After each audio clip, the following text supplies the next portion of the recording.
దేవుని ఘనమైన నామానికి మహిమ ఘనత ప్రభావములు కలుగును గాక. హల్లెలూయా. అందరూ బాగున్నారు కదా? మీ అందరూ బాగున్నారని తలంచుచున్నాను. మా కొరకు మీరు ప్రార్థిస్తున్నందుకు ప్రత్యేకమైన వందనాలు. మీ అందరి కొరకు, మీ క్షేమం కొరకు సంఘమంతయు అనునిత్యం ప్రార్థిస్తుంది. రెండు చేతుల పైకి ఎత్తి ప్రభువుని స్తుతిద్దాం. హల్లెలూయా, హల్లెలూయా. ఈ సమయంలో ఆన్లైన్ సంఘ ఆరాధనకు మీ అందరికీ ప్రేమపూర్వకమైన ఆహ్వానాన్ని తెలియజేస్తున్నాను. ప్రార్థనతో ఆరాధన ప్రారంభించుకుందాం. ప్రార్థన. పరిశుద్ధుడా, పరిశుద్ధుడా, పరిశుద్ధుడా, పరిశుద్ధుడా, సర్వోన్నతుడా, సర్వాధికారి, సర్వశక్తిమంతుడా, నీ ఘనమైన పరిశుద్ధ నామానికి స్తోత్రములు, స్తుతులు ప్రభువా. మమ్మల్ని ప్రేమించి రక్షించి మా ప్రభువా తండ్రి, మా కొరకు కలువరి సిలువలో బలైన దేవుడు తండ్రి, నీకు స్తోత్రములు దేవా. దేవా, ఈ ఉదయం మీరు మాతో ఉన్నందుకు స్తోత్రములు దేవా.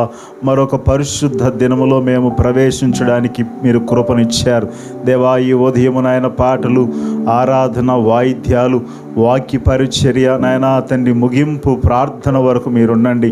మా ప్రియులు ఎలాంటి అవసరతలు కలిగి ఉన్నారో వాటన్నిటి నుండి విడుదల దయచేయండి. సమృద్ధిని అనుభవించినట్లు కృప చూపమని ప్రార్థిస్తున్నాను తండ్రి. వ్యాధిగ్రస్తులను, బలహీనులను మీరు ముట్టి బాగు చేయండి ప్రభువా. ఆరాధన మాకు ఆశీర్వాదకరంగా, మీకు మహిమకరంగా జరిగించమని యేసు పరిశుద్ధ దివ్యనామములో ఈ ప్రార్థన మనవులు అడిగి పొందియున్నాము తండ్రి. Amen, amen, amen. Praise the Lord. Hallelujah. పాటలు పాడుతూ ప్రభు నామాన్ని స్తుతించి మహింపర్దాం. వచ్చిన వారు కలిసి పాడండి, రాని వారు రెండవసారి పాటల్లో ఏకీభవించడానికి ప్రయత్నం చేయాల్సిందిగా మనవి చేస్తున్నాను. మనందరం కలిసి ప్రభువుని స్తుతించి గణపరచడం దేవుడు మనకిచ్చిన గొప్ప భాగ్యం, బాధ్యత.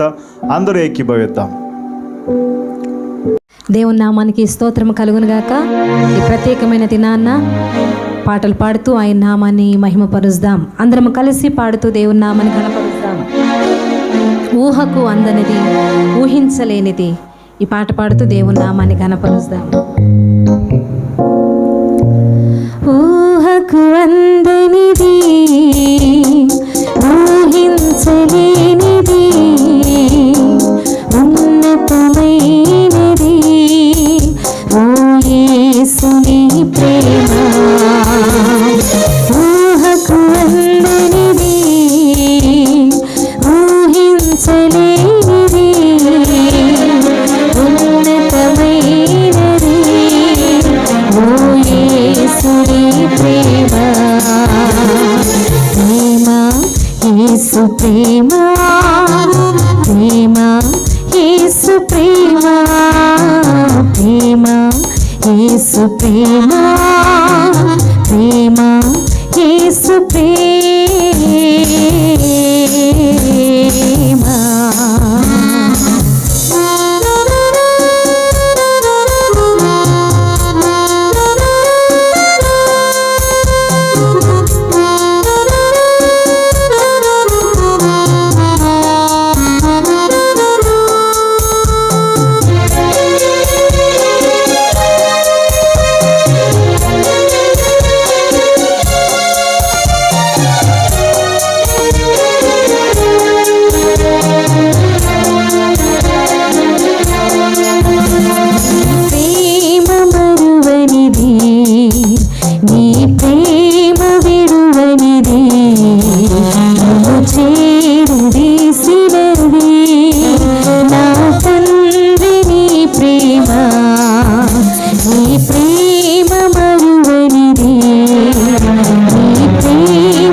యేసు ప్రేమ, ప్రేమ, యేసు ప్రేమ, ప్రేమ, యేసు ప్రేమ, ప్రేమ, యేసు ప్రేమ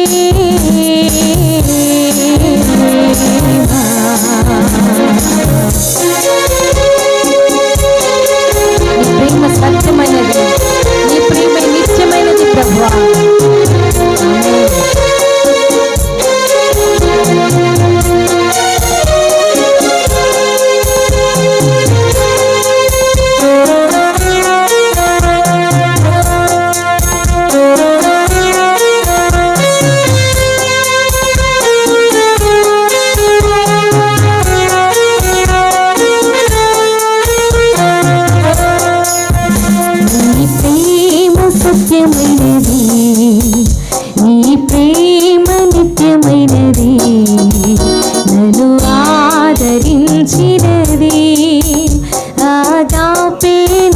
ప్రేమ నీ ప్రేమ సత్యమైనది, నీ ప్రేమ నిత్యమైనది, నన్ను ఆదరించినది, ఆతాపే నీ ప్రేమ, ప్రేమ యేసు ప్రేమ, ప్రేమ యేసు ప్రేమ, ప్రేమ యేసు ప్రేమ, ప్రేమ యేసు ప్రేమ,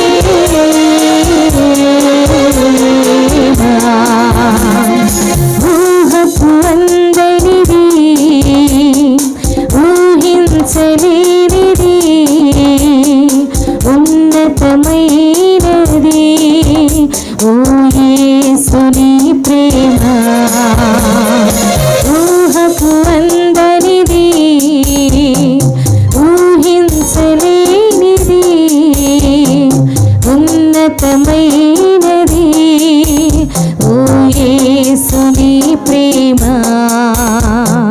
ప్రేమ యేసు ప్రేమ, ప్రేమ యేసు ప్రేమ, ప్రేమ యేసు ప్రేమ, ప్రేమ యేసు ప్రేమ.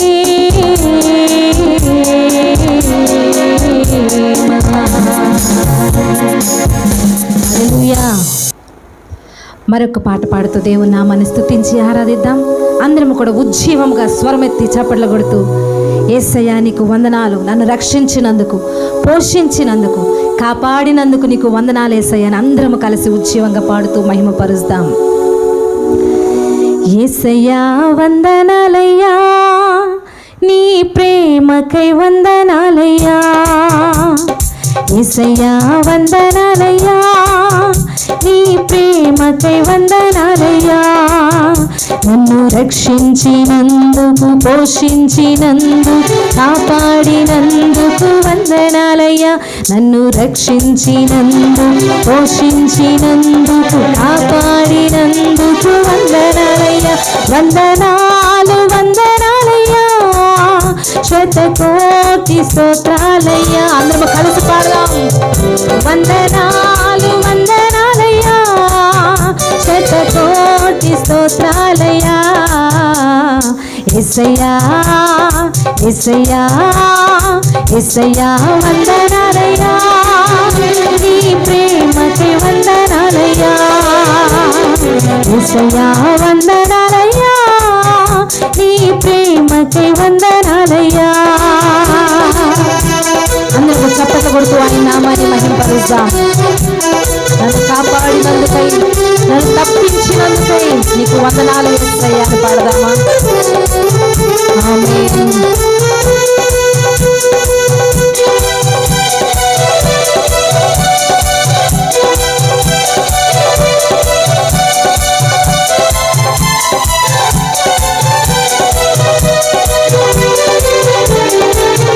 నీ కృప చేత నన్ను కాపాడినందుకు వేలాది వందనాలయ్యా, నీ దయ చేత శిక్షను తప్పించినందుకు కోట్లాది స్తోత్రాలయ్యా, నీ కృప చేత నన్ను కాపాడినందుకు వేలాది వందనాలయ్యా, నీ దయ చేత శిక్షను తప్పించినందుకు కోట్లాది స్తోత్రాలయ్యా, నీ జాలి నాపై కనుపరిచినందుకు వేలాది వందనాలయ్యా, నీ ప్రేమ నాపై కురిపించినందుకు కోట్లాది స్తోత్రాలయ్యా, నీ జాలి నాపై కనపరిచినందుకు వేలాది వందనాలయ్యా, నీ ప్రేమ నాపై కనపరిచినందుకు కోట్లాది స్తోత్రాలయ్యా,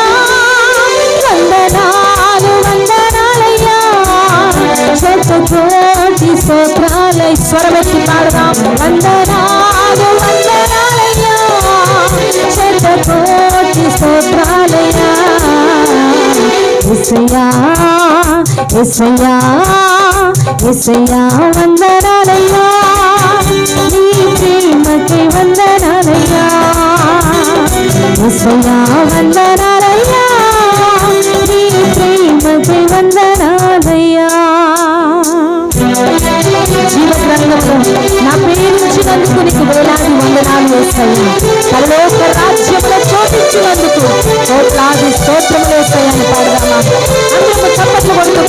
మహిమపరుద్దాం.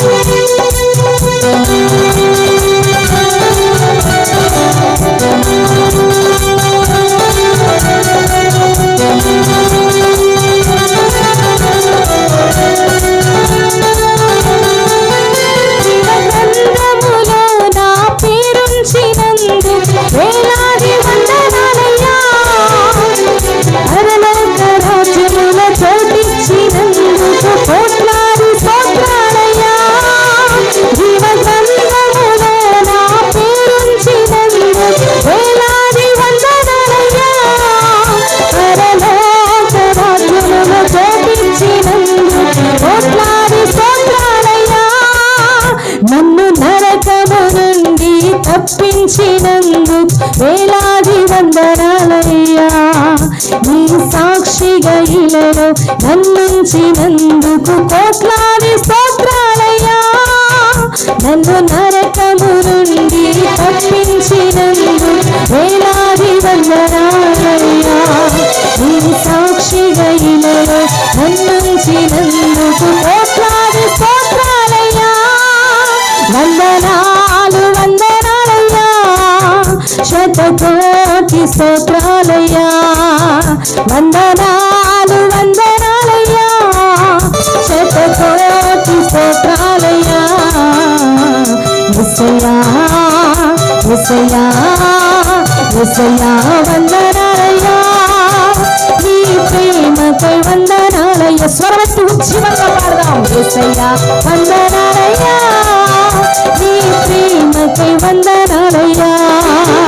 నన్ను రక్షించినందుకు, పోషించినందుకు, కాపాడినందుకు వందనాలయ్యా.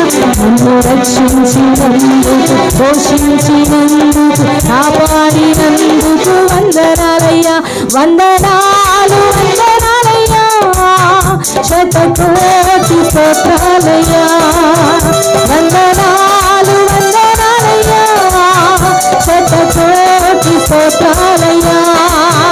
వందనాలు వందనాలయ్యా, శతకోటి స్తోత్రాలయ్యా. వందనాలు వందనాలయ్యా, శతకోటి స్తోత్రాలయ్యా. అందరూ చెప్పండి కొడుకు బాగా. వందనాలు వందనాలయ్యా, శతకోటి స్తోత్రాలయ్యా. వందనాలు వందనాలయ్యా, శతకోటి స్తోత్రాలయ్యా.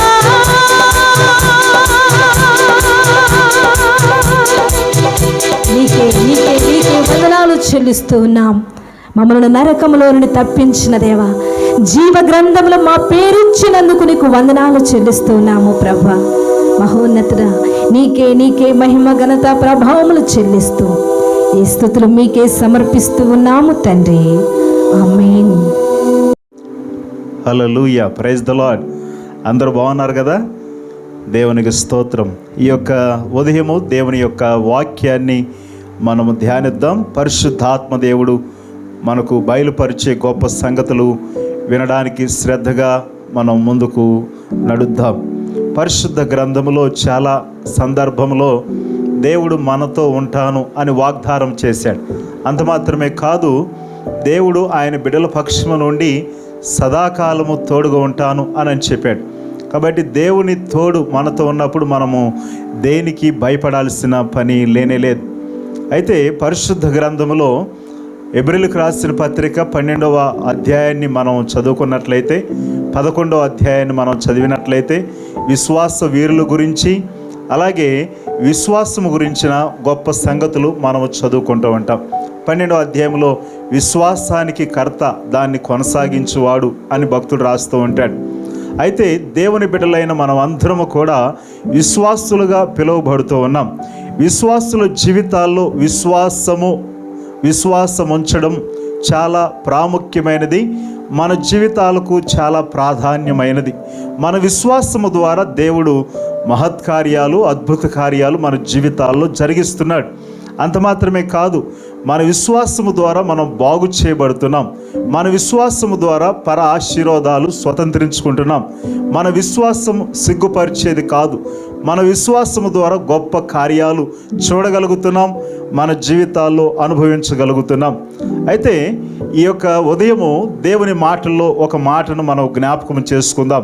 కొరింథీయులకు రాసిన మొదటి పత్రిక 10వ అధ్యాయము 12వ వచనంలో ఒక హెచ్చరిక రాయబడి ఉన్నది.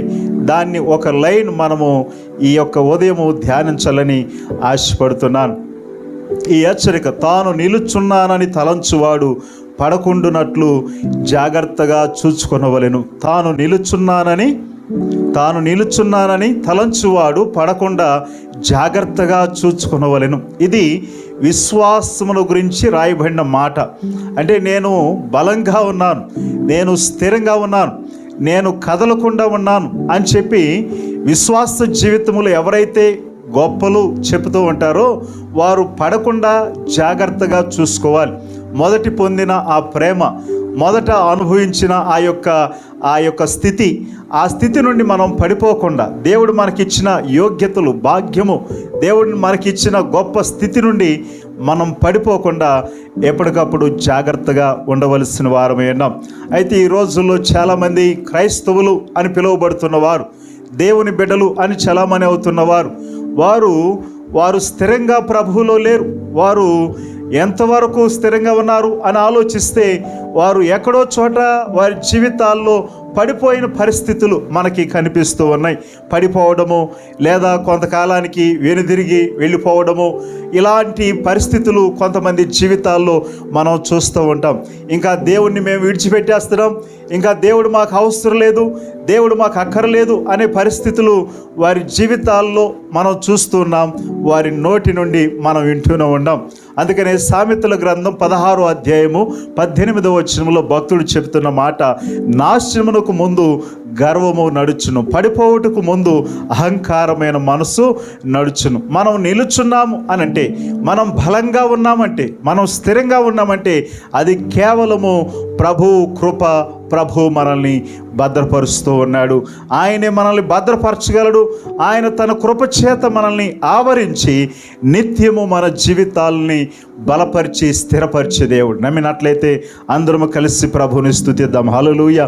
2 తిమోతికి రాసిన పత్రిక 1వ అధ్యాయం 12వ వచనంలో భక్తుడు అంటాడు, నేను నమ్మిన వానిని నేను ఎరుగుదును గనుక సిగ్గుపడను, ఆయనే నన్ను కాపాడగలడు అని చెప్తూ ఉంటాడు.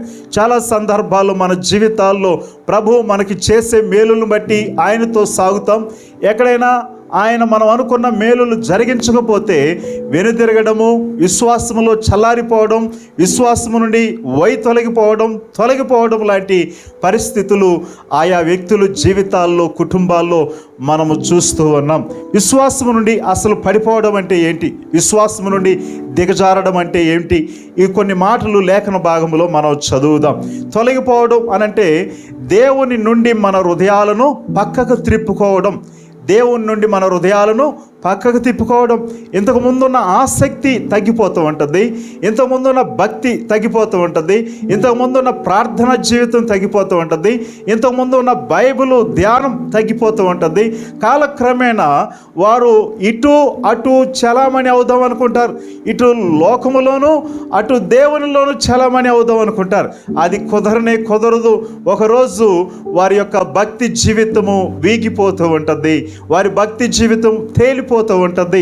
వాక్య భాగంలో 2వ రాజుల గ్రంథం 11వ అధ్యాయం 10వ వచనంలో భక్తుడైన సొలొమోను అనే వ్యక్తి మనకి కనిపిస్తూ ఉంటాడు. సొలొమోను హృదయమును దేవుని యొద్ద నుండి తొలగించేసుకున్నాడు అనమాట. దేవుని యొద్ద నుండి సొలొమోను హృదయం తొలగిపోయింది.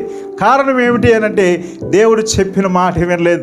దేవుడు ఏదైతే కాదు అని చెప్పాడో, దేవుడు ఏదైతే కూడదు అని చెప్పాడో, దేవుడు ఏదైతే వద్దు అని చెప్పాడో దాని పట్లే ఆసక్తి చూపించినట్లు, ఆ స్త్రీల పట్లే వ్యామోహము కలిగినట్లు, వారిని ఇష్టపడినట్లు మనం చూస్తాం. ప్రియ సోదరి సోదరులారా, మన జీవితాల్లో మనము దేవుని మాట వింటే ఆశీర్వాదము, వినకపోతే మనం దేవుని ఉగ్రతకు గురవుతూ ఉంటాం. అందుకనే సొలొమోను దేవుని మాటను గైకొనకపోవడం ద్వారా, దేవుని మాటను వినకపోవడం ద్వారా అతడు దేవుని కోపానికి గురైనట్లు మనం చూస్తూ ఉంటాం. మానవులు కోపానికి గురైతేనే మనం తట్టుకోలేము.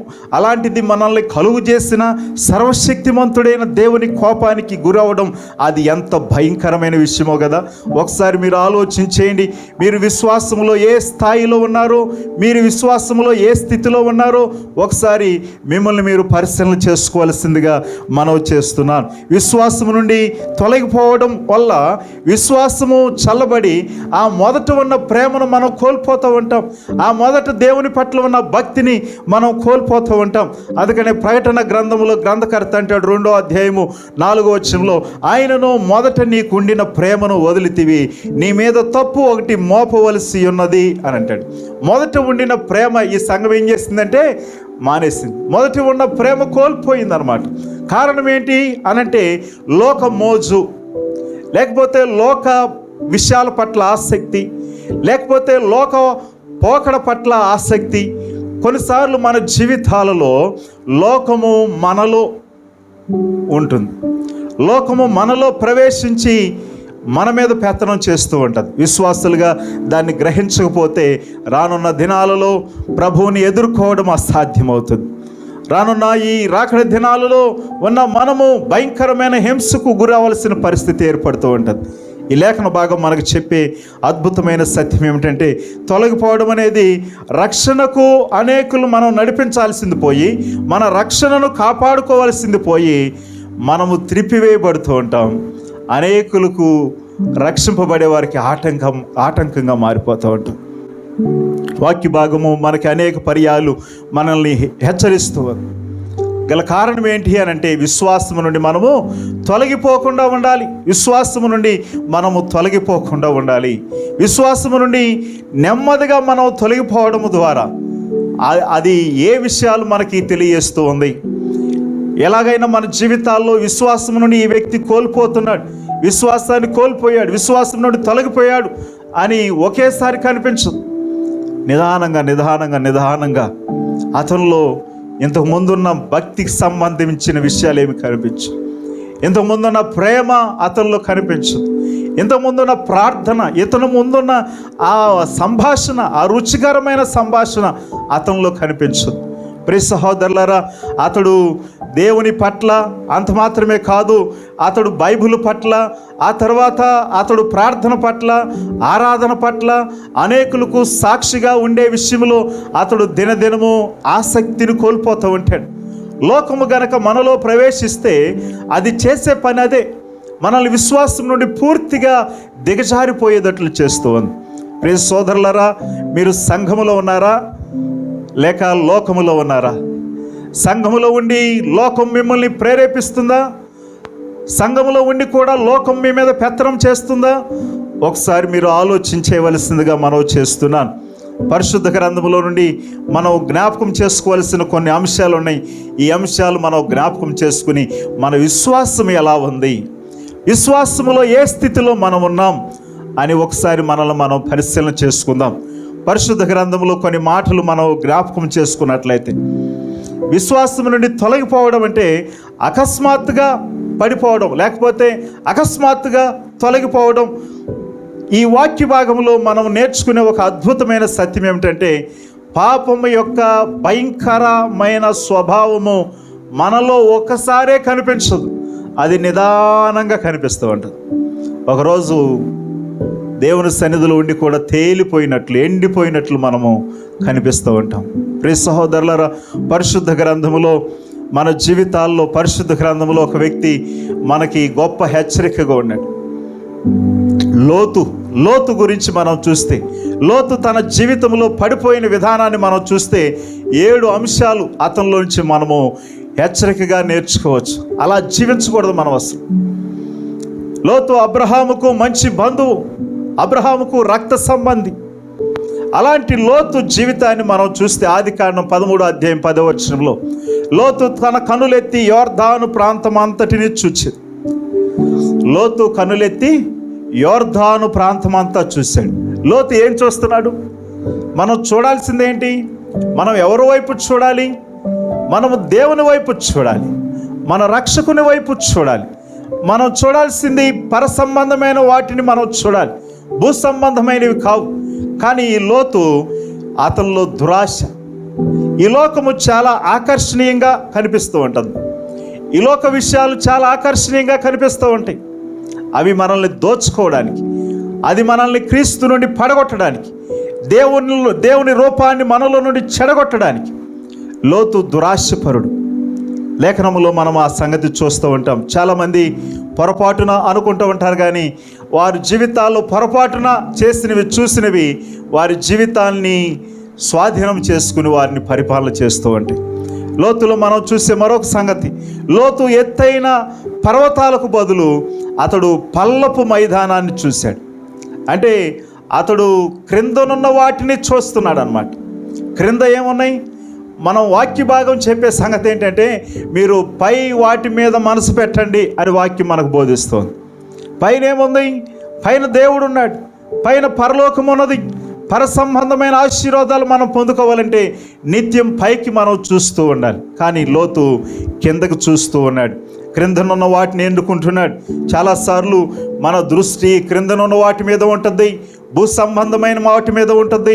వాటి ద్వారా ఏం ప్రయోజనం లేదు, వాటి ద్వారా మనకి ఏమి లాభము లేదు, వాటి ద్వారా మనము నష్టపోతామే, కానీ మనకు ఆత్మ సంబంధంగా ఏమి లాభము లేనే లేదు. కాబట్టి ప్రియ సోదరులారా, లోతులో దురాశ చూస్తున్నాము. అతడు కనులెత్తి యోర్దాను ప్రాంతమంతా అతడు చూస్తున్నాడు. రెండవది, అతడు క్రిందనున్న వాటిని చూస్తూ ఉన్నాడు. పల్లపు ప్రాంతము కావాలి అని దాన్ని చూస్తూ ఉన్నాడు. మూడవ సంగతి మనం చూస్తే, లోతు సొదొమ వైపు తన గుడారం వేశాడు.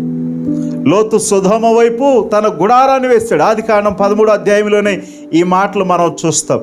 అంటే లోతు రాజీపడి పాపానికి సమీపముగా వచ్చేసాడు.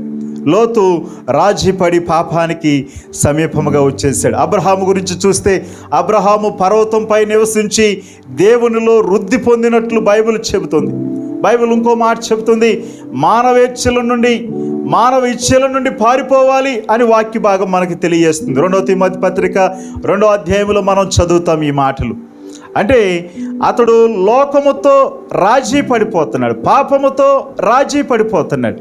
రాజీ పడిపోయే బ్రతుకులు బహు ఘోరమైనవి. రాజీ పడిపోతున్నావంటే ఆధ్యాత్మికంగా విఫలమైపోతున్నావు నువ్వని. ఇంకా లోతులో మనం చూస్తే విషయం ఏమిటి అని అంటే, 14వ అధ్యాయం ఆదికాండంలో మనం చూస్తే, ఆ వ్యక్తి రోజు పాపము అతన్ని లోపరుచుకుంటుంది. పాపానికి అతడు లొంగిపోతూ వచ్చాడు. మారు మనసు పొందిన వ్యక్తులు చాలామంది దుర్వ్యసనాలకు లోనవుతూ ఉంటారు, చెడ్డ వ్యసనాలకు లోనవుతూ ఉంటారు. అంటే ఏమి కాదులే అని అనుకుంటారు, కానీ వారు శారీరకంగా వారి శరీరం అంతా పాడవుతుంది, ఆత్మీయంగా వారు కుళ్ళు పట్టిపోతున్నారు. దేవునికి వారి ముఖాన్ని చూపించుకోలేరు, దేవుని సన్నిధిలో మనసు విప్పి ప్రార్థన చేయలేరు ఈ వ్యక్తులు. ప్రియ సహోదరులారా, అతడు శత్రువుకు లోబడిపోయినట్లు మనం చూస్తాం. లోకముతో మనము పరిహాసం ఆడుతట్లేదు, లేకపోతే లోకముతో మనం కలిసిపోతే లోకం మనల్ని కాల్చివేస్తూ ఉంటుంది. లేకపోతే పాపాన్ని మనము ప్రేమిస్తూ ఉన్నట్లయితే అది మన చేతిని, మన పాదాన్ని, మన శరీరాన్ని కూడా లాక్కుని అది మనల్ని కాల్చివేస్తూ ఉంటుంది. కాబట్టి మనం చాలా జాగ్రత్తగా ఉండాలి. ఇకపోతే అతడు గురించి మనం నేర్చుకునే మరొక సత్యం, ఆదికాండం 19వ అధ్యాయం 1వ వచనాలు మనం చూస్తే, లోతు సొదొమ గవిని వద్ద కూర్చుండెను అనే. లోతు సొదొమ గవిని వద్ద కూర్చుండెను అనే మాట. గవిని దగ్గర ఎవరు కూర్చుంటారు? ఇది చెప్పే మాట ఏమిటి? మనకు అర్థం చేసుకోవాల్సిన విషయం ఏమిటంటే, శరీర సంబంధమైన జీవితం అతనిలో ఎంత ప్రవేశించిందో మనం చూస్తూ ఉంటాం. లోతు లోక సంబంధమైన పలుకుబడి సంపాదించాడు, కానీ ఆత్మ సంబంధమైన శక్తిని కోల్పోతున్నాను అన్న సంగతి గుర్తించలేకపోయాడు. మీలో చాలామంది అలాగ ఉంటారు. లోక సంబంధంగా పలుకుబడి ఉండొచ్చు, లోక సంబంధంగా గొప్ప అధికారం ఉండొచ్చు, లోక సంబంధంగా గొప్ప స్థితి మీరు కలిగి ఉండొచ్చు, కానీ మీ ఆధ్యాత్మిక పరిస్థితి ఎలా ఉంది? మీరు వాటి మీద మోజు కలిగినట్లయితే మీరు మీ ఆత్మీయ స్థితిని, శక్తిని కోల్పోతున్నారన్న సంగతి గ్రహించలేరు. ప్రియ సోదరి సోదరులారా, లోతు గురించి మనం చూసినట్లయితే లోతు తడువు చేసిను. లోతు సొదొమను ప్రేమించాడు.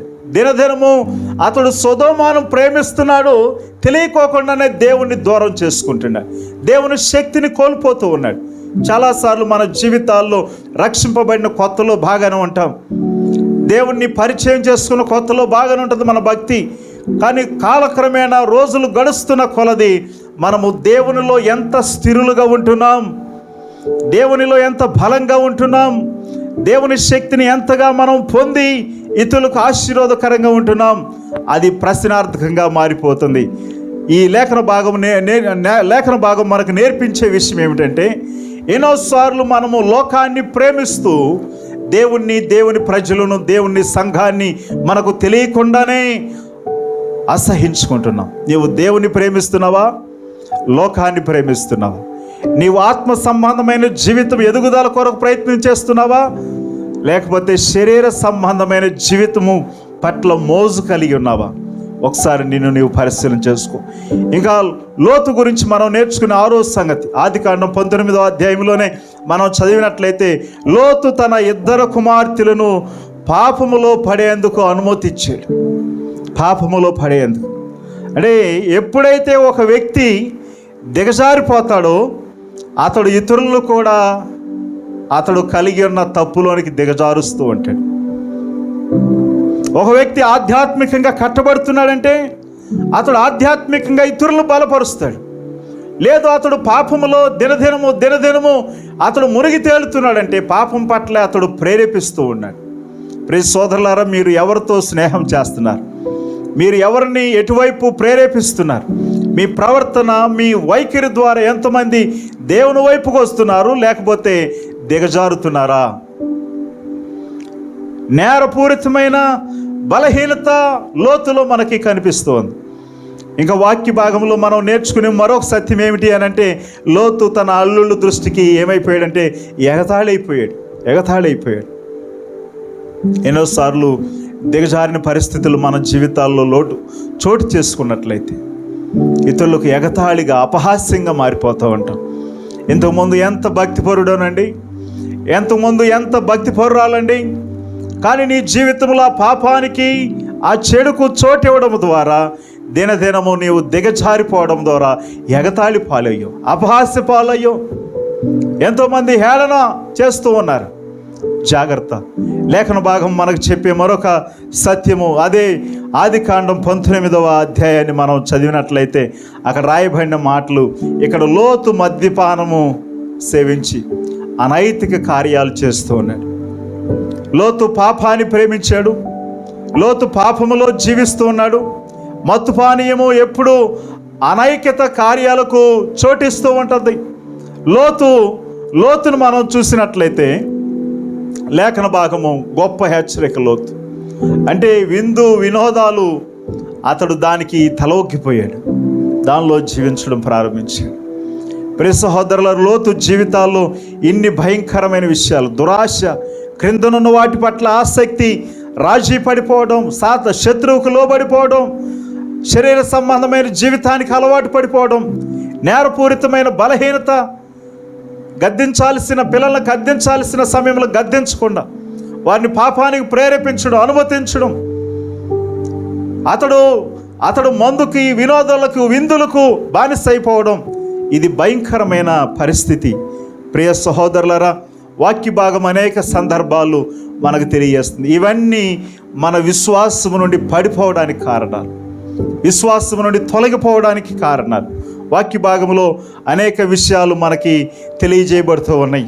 లేఖన భాగాన్ని మనం చూస్తే విశ్వాసము నుండి తొలగిపోవడం ద్వారా మనకు కలిగే నష్టాలు ఏంటంటే, నెమ్మదిని కోల్పోతున్నాం, సంతోషాన్ని కోల్పోతున్నాం, ఆనందాన్ని కోల్పోతున్నాం. తద్వారా సణుగుడు, చీకటి మనలో ప్రవేశించి మన మార్గాన్ని కమ్ముకొని మనకి దేవుని మార్గాలు కనిపించకుండా చేస్తూ ఉన్నాయి. దేవుని మార్గాల్లో నీ వెళ్ళినట్లయితే అది నీ క్షేమం. వాక్య భాగం ఒక మాట మనకు తెలియజేస్తుంది. గొప్ప ఆహ్వానం దేవుని బిడ్డలకి ఇస్తుంది, ప్రజలందరికీ. ఇర్మియా గ్రంథం 3వ అధ్యాయం 22వ వచనాన్ని మనం చదివినట్లయితే, భ్రష్టులైన బిడ్డలారా తిరిగి రండి, మీ అవిశ్వాసమును నేను బాగు చేసేదను అని చెప్తున్నాను. ఎవరైనా విశ్వాసము నుండి తొలగి, విశ్వాసము నుండి వైదొలగి ఈ యొక్క లోతులాగా లోకములో కలిసిపోయినట్లయితే మీకు ఒక ఆహ్వానం దేవుని యొక్క వాక్యం చెబుతోంది. భ్రష్టులైన బిడ్డలారా తిరిగి రండి. ఇంకెంతకాలము అదే పాపములో, దుష్టత్వములో, లోకములో, శరీర సంబంధమైన కోరికలతో, ఇచ్చలతో సతమతమవుతూ బ్రతుకు ఈడుస్తారు. తిరిగి రండి, నేను మీ అవిశ్వాసమును నేను బాగు చేస్తాను. ప్రియ సహోదరులారా, మనం దేవుని దగ్గరకు వచ్చినప్పుడు, మనం దేవుని సన్నిధికి వచ్చినప్పుడు, పశ్చాత్తాపడినప్పుడు మన అవిశ్వాసాన్ని ఆయన బాగు చేస్తాడు. మన విశ్వాస వీరులుగా మార్చబడతాం. విశ్వాసం అనేది నిరీక్షింపబడు వాటి యొక్క నిజ స్వరూపము అదృశ్యమైన ఉన్నవనుటకు రుజువునై ఉన్నదని వాక్యం చెబుతుంది కదా. కాబట్టి మీరు సరైన విశ్వాసము, స్థిరమైన విశ్వాసము కలిగి ఉండాలంటే మీరు లోకాన్ని, పాపాన్ని, చెడును, ఇచ్ఛలను, శరీర ఇచ్ఛలను వదిలి దేవుని దగ్గరకు తిరిగి రండి. ఆయన దగ్గరకు తిరిగి వస్తే, కొన్నిసార్లు కొంతమంది ఏమనుకుంటారంటే అంతా అయిపోయింది కదా, జీవితం అంతా అయిపోయింది కదా, ఇంకేముందలే అని అనుకుంటారు. ఈ క్షణమైనా సరే, ఈ కొద్ది కాలమైన, కొద్ది రోజులైనా నీవు తిరిగి వస్తే ఆయన నీకు ఉన్నతమైన స్థితిని ఇస్తాడు, నూతనమైన బ్రతుకునిస్తాడు, నూతన ఆరోగ్యాలు ఇస్తాడు, నూతన భద్రత కల్పిస్తాడు. నీవు తిరిగి రావడానికి సిద్ధమా? నీవు తిరిగి వచ్చినట్లయితే నీ అవిశ్వాసాన్ని బాగు చేస్తాడు. యేసు ప్రభువారు ఆయా పరిస్థితులు గుండా వెళుతున్నప్పుడు ఆయా వ్యక్తులు ఆయనకు తారసపడ్డారు. ఆయా వ్యక్తులు ఆయన దగ్గరకు వచ్చి, అయ్యా మమ్మల్ని బాగు చేయి అని అడిచారు. ఈరోజు నీవు ఆయన దగ్గరకు వచ్చి, నీ పరిస్థితి ఎలా ఉన్నా నన్ను బాగు చేయి ప్రభువా, నన్ను ముట్టు ప్రభువా, నన్ను లేవనెత్తు ప్రభువా, నన్ను విడిపించు ప్రభువా, నన్ను ఎత్తు ప్రభువా అని చెప్పి ప్రార్థిస్తే, అడిగితే ఆయన నిన్ను బాగు చేస్తాడు, లేవనెత్తాడు, నడిపిస్తాడు, పోషిస్తాడు, ఆయన సంరక్షిస్తూ ఉంటాడు. ప్రియ సోదరులారా, దేవుని జనాంగమా, మీరు విశ్వాసం నుండి తొలగిపోయారేమో, మీ విశ్వాసాన్ని ఆయన బాగు చేయగలడు. తిరిగి రాగలవా? నీవు తిరిగి వచ్చి ఆయన సన్నిధిలో మోకరించగలవా? అయ్యా, నాయనా, అబ్బా అని ఆయన సన్నిధిలో ప్రార్థిస్తే నీ యొక్క అవిశ్వాసాన్ని ఆయన విశ్వాసంగా మారుస్తాడు. నీ యొక్క అవిశ్వాసాన్ని ఆయన దగ్గర తిరిగి వచ్చినప్పుడు నిన్ను బలపరుస్తూ ఉంటాడు, నీ అవిశ్వాసాన్ని తొలగిస్తూ ఉంటాడు, నేను విశ్వాస వీరునిగా చేస్తాడు. ఆయన కార్యాలను చూసేటట్లు చేస్తాడు. ఈ యొక్క ఉదయము ఆయన దగ్గరకు నీవు తిరిగి రాగలవా? ఆయన సన్నిధికి నీవు రాగలవా? మరొకసారి ఆయన సన్నిధిలో పశ్చాత్తాపడగలవా? నేను ఇలా చేస్తాను అన్న వాళ్ళు లేచి నిలబడండి. మీ కొరకు నేను ప్రార్థన చేస్తాను. దేవుడి వాక్కులు మన కొరకు దీవించునుగాక. ఆమేన్, ఆమేన్. హల్లెలూయా. పరిశుద్ధుడా, పరిశుద్ధుడా, పరిశుద్ధుడా, పరిశుద్ధుడా, దేవా, ఈ ఉదయము నీ సన్నిధిలో మేము గడిపే భాగ్యాన్ని మాకు ఇచ్చారు, నీ కృపను మాకు ఇచ్చారు, మీ భద్రతను మాకు ఇచ్చారు, మీ క్షేమాన్ని మాకు ఇచ్చారు. ఎన్నో మార్లు విశ్వాసము నుండి తొలగిన పరిస్థితులు, ఎన్నో మార్లు భ్రష్ట జీవితాలు, ఎన్నోసార్లు వెనుదిరిగి పరిస్థితులు, మా ప్రభువా మమ్మల్ని బాగు చేసేవాడు, భద్రపరచువాడు, క్షేమాన్ని ఇచ్చేవాడు, మా అవిశ్వాసాన్ని బాగు చేసే దేవుడు, మా విశ్వాసాన్ని బలపరిచే దేవుడు. మా ప్రభువా తండ్రి, ఎంతమంది అయితే నిలబడి ఈ ప్రార్థనలో ఏకీభవిస్తున్నారో వారందరినీ దర్శించండి, నీ కృపలతో నింపండి. ఏవైతే వారి ఉద్యోగాల్లో, వ్యాపారాల్లో, చదువుల్లో పెండింగ్స్ ఉన్నాయో అవన్నీ కూడా క్లియర్ అవునట్లు సహాయం ఇచ్చేయండి. మీ అద్భుతాలు జరిగించండి దేవా. విశ్వాసము ద్వారా మేము గొప్ప కార్యాలు చేయగలం, విశ్వాసము ద్వారా గొప్ప కార్యాలు మా జీవితాల్లో చూడగలం. మాలో, మా ప్రియుల్లో విశ్వాసాన్ని వృద్ధి చేయండి నాయనా. ఏ పరిస్థితుల్లో తొలగిపోయారో, ఎక్కడ పడిపోయారో ఆ స్థితి నుండి లేవనెత్తమని ప్రార్థిస్తున్నాను. ఈ ఉదయం ఈ ప్రార్థనలు ఏకీభవిస్తూ మా విశ్వాసాన్ని బలపరచు ప్రభువా. మేము తొలగిపోయాం, పడిపోయాం, లేవనెత్తు ప్రభువా అని ఎవరైతే ప్రార్థిస్తున్నారో వారిని చేయి పట్టి లేవనెత్తండి. నీ తిరిగి నీ దగ్గరకు వస్తాము అని చెప్పి ప్రార్థిస్తున్న బిడ్డలను దర్శించు. నీ హక్కుని చేర్చండి. వారి అవిశ్వాసాన్ని బాగు చేయండి ప్రభు. ఎన్నో మార్లు శరీర బలహీనతలు, ఎన్నోసార్లు లోకపు మోజు, ఎన్నోసార్లు ఆ ప్రేమ ఈ ప్రేమ అని చెప్పి లోక ప్రేమలో మునిగిపోయి, ఎన్నోసార్లు లోక అధికారం, ఎన్నోసార్లు హేళనకు గురైన పరిస్థితులు, లోతు జీవితంలో ఉన్న అసహ్యమైన కార్యాలన్నీ మాలో ఉన్నాయి. క్షమించండి. ఈ ప్రార్థన చేస్తున్న మా ప్రియులను దర్శించి నీ కృపలతో నింపమని ప్రార్థన చేస్తున్నాను ప్రభువా. నిన్ను స్తుతిస్తూ మహిమపరుస్తున్నాను. మా ప్రియులు చేస్తున్న ఉద్యోగ వ్యాపారాలు, పనులను, చదువులను మా ప్రభువా దీవించి ఆశీర్వదించండి. దూర ప్రాంతాల్లో, దూరదేశాల్లో ఉన్న మా ప్రియులను మీరు దర్శించండి. కాపుదల దయచేయండి ఆయన. చిన్న బిడ్డలను, యవన బిడ్డలను, స్త్రీలను, పురుషులను, వృద్ధులను దర్శించండి. మీ క్షేమాన్ని అనుగ్రహించమని ప్రార్థిస్తున్నారు నాయన. ఈ సీజన్లో ఎంతోమంది జ్వరాలు, దగ్గులు, జలుబులతో బాధపడుతున్నారు. ప్రతి చిన్న బిడ్డను మీరు తాకి స్వస్థపరచమని ప్రార్థన చేస్తున్నాను ప్రభువా. ఆయన మా ప్రియులు జయకర గారి కుటుంబాన్ని మీరు దర్శించండి. మా ప్రియులు మా ప్రభువా తండ్రి రాజేష్ వాళ్ళ కుమారుడు సంజును మీరు దర్శించండి. కిషోర్ గారు కుమారుడు, కుమార్తె ప్రావీణ్య, జాయిలు మీరు దర్శించండి ప్రభువా. మీరు ముట్టి బాగు చేయండి. శాంతి గారిని మీరు ముట్టి బాగు చేయండి ఆయన తండ్రి. ఇంకెవరెవరైతే ఆయన బలహీనతతో ఉన్నారో వారందరినీ యేసు నామములో ఆయన తండ్రి విడుదల పొందమని ప్రార్థిస్తున్నాను. నరేష్ గారి కుటుంబాన్ని దర్శించండి. మీరు ముట్టి బాగు చేయండి దేవా. గొప్ప దేవా, మిమ్మల్ని స్తుతిస్తూ మహిమపరుస్తున్నాం ప్రభు. ఈ పరిచర్యలో సహకరిస్తున్న ప్రతి ఒక్కరిని దీవించండి.